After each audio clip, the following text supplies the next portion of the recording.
دیسی گھی گرم کر کے چاٹنے سے جسم کا درد اور سوزش دور ہو جاتی ہے۔ سوپ زیادہ کھانے سے نزلہ زکام ختم ہو جاتا ہے۔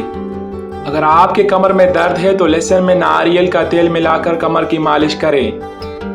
خواب میں درخت پر چڑھنا اس بات کی دلیل ہے کہ انسان کو عزت اور دولت ملے گی۔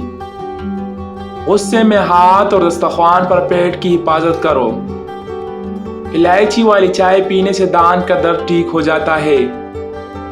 نیم کا رس پینے سے پھوڑے نہیں نکلتے۔ نمک زیادہ کھانے سے دل کمزور ہو جاتا ہے۔ گنے کا رس پینے سے ہچکی بند ہو جاتی ہے۔ مولی کا رس پینے سے پتے کی پتری بننا بند ہو جاتی ہے۔ بچوں کو سوکھا پن اور جسمانی کمزوری دور کرنے کے لیے بچوں کو دودھ اور سنگترے کا رس دے۔ اس سے ان کے جسم کی کمزوری ختم ہو جاتی ہے۔ میٹھا زیادہ کھانے سے پیٹ کی چربی جلد بڑھ جاتی ہے۔ بچوں میں پیٹ کی کیڑے ختم کرنے کے لیے کلونجی پانی میں ابال کر استعمال کریں۔ کچا دودھ پینے سے رنگ کبھی کالا نہیں ہوتا۔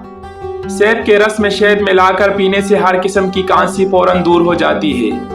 اسٹرابیری کا رس پینے سے کینسر جیسے خطرناک بیماری سے نجات ملتی ہے۔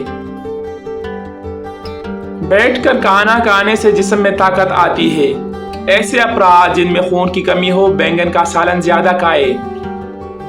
جو خواتین چہرے پر نکھار لانا چاہتی ہے تو دودھ میں ایک سیب ڈال کر صبح نہاری منہ استعمال کرے۔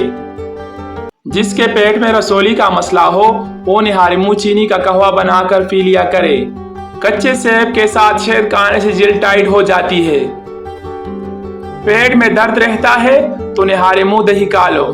کچے گاجر زیادہ کھانے سے چہرے کی جھریاں کم ہو جاتی ہے۔